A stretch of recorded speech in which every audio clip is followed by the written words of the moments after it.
Hi everyone, and welcome back to my channel, Tara Travels.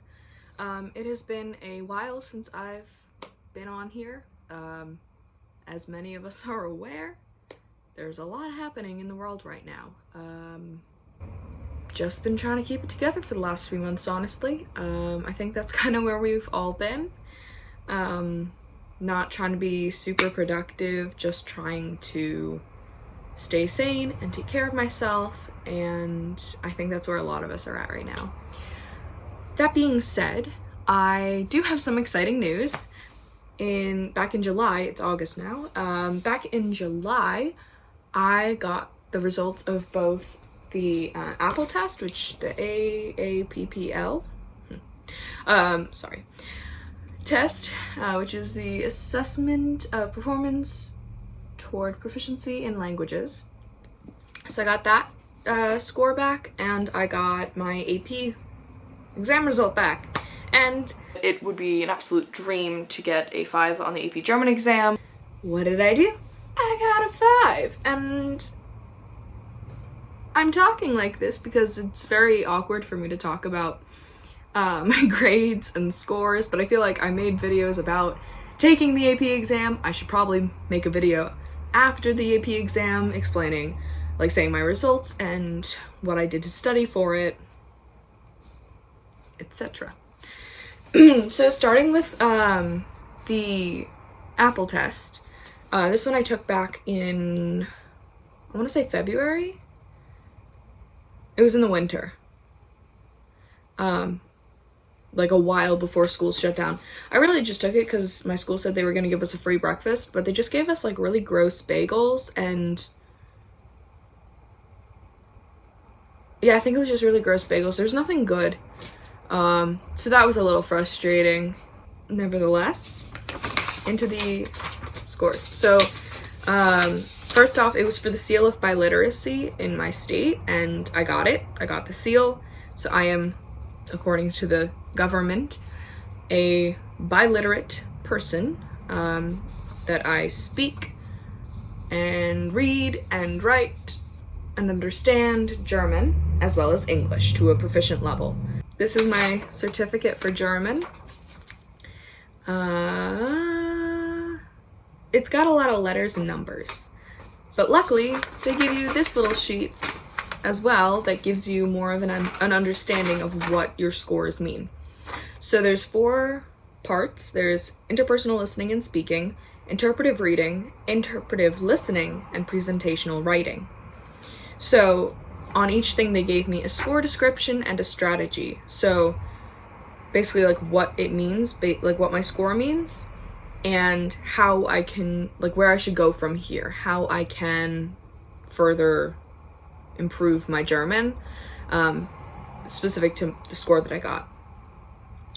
So the highest scores that I got, and their scores are from novice to advanced. There's novice 1, 2, and 3, and 4, intermediate 1, 2, 3, 4, and 5, and then advanced.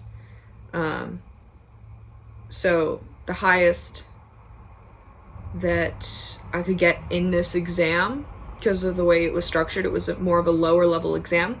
The highest I could get of a score was advanced low.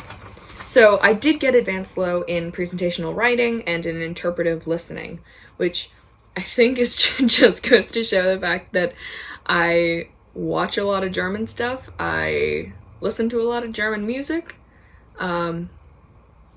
I'm trying to get into podcasts, but that's a lot of listening, and no pictures, so it's harder to listen.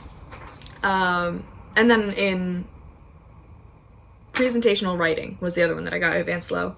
I don't know how I did that. I guess I'd owe that to my German teacher. Shout out to Frau Kagan, because she made us write a lot of essays, and well, I don't know if you'd even call them essays because they're not as long as the essays we do in English, but papers. We wrote a lot of papers. Moving on. I got an intermediate 5 which was the second highest score. And that was for interpretive reading. And then interpersonal listening and speaking, I got an intermediate 4.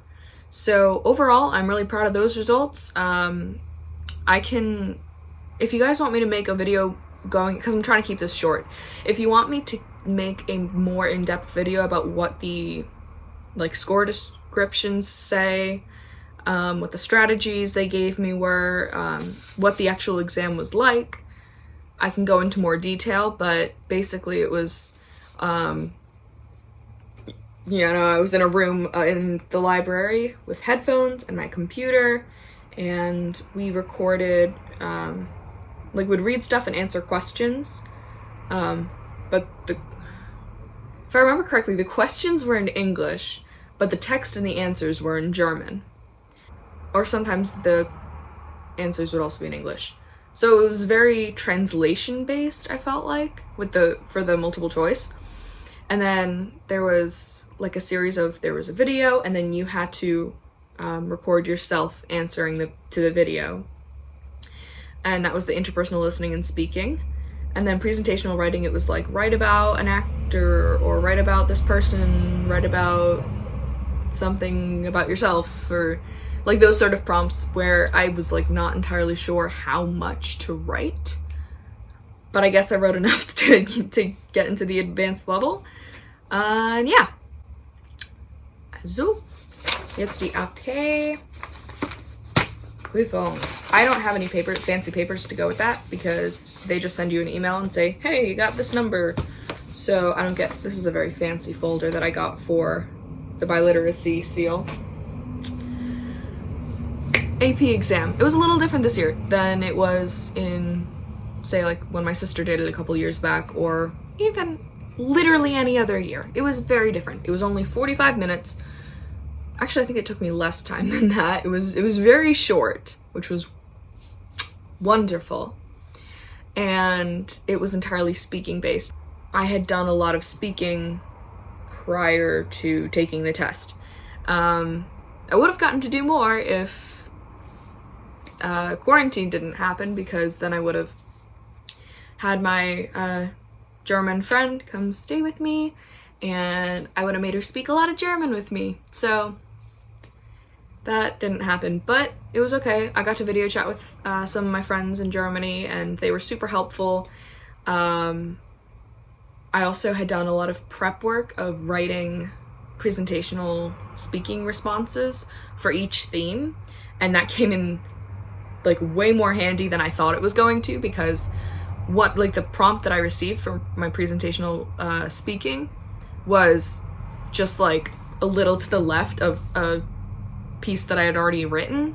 So I was like, oh, okay, I guess I'll just tweak this in the time that they gave me to write the notes. I was like, oh, I'll just tweak this. So if I can give you one piece of advice, it is to write as many presentational speaking things out as you can. I don't know if it's going to change this year, if it's going to be back to the normal version, but even if it does, I think just getting into the rhythm of the formula of an oral presentation, I think that was really what kind of made or broke my score. They have the you can access the themes, they lay out the themes on the AP website, I think. So you can find practice books that have practice questions, and but what we did actually was fully just, okay, here's the theme, write a report about that. The theme is, I think one of them was daily life, so write a report about that. And it was I just happened to do one that was very close to what my question ended up being, so I was like, oh, this is great. Yeah, so the other part was interpersonal speaking. It was, you were having a conversation with someone, being interviewed about something. I don't remember what I was being interviewed about. But I do know that one was a bit harder, because I wasn't sure what one of the questions was even asking, so I just kind of made something up. Also, before the exam, I was just doing, like, I spent the whole morning just doing stuff in German, listening to German music, watching German videos, speaking in German, getting my brain in German mode by reading so that it feels like I'm thinking in German, but I'm actually just reading a piece of paper. So yeah, those were my little things. I didn't have any notes for this, so this was very rambly, but I guess that's it. Okay. I hope that was a helpful little glimpse into what taking the AP German test was like in 2020. It was very nice, very short, very sweet, and I'm very happy with my outcome. Little bit of imposter syndrome, because I'm like, how did I get a 5? But also I worked really hard to get a 5.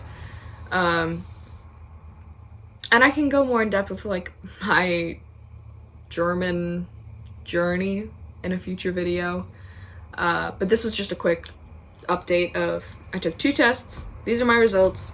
This is how I feel about it. I feel really good. And from here on, what I'm doing with my German is taking Lingota lessons.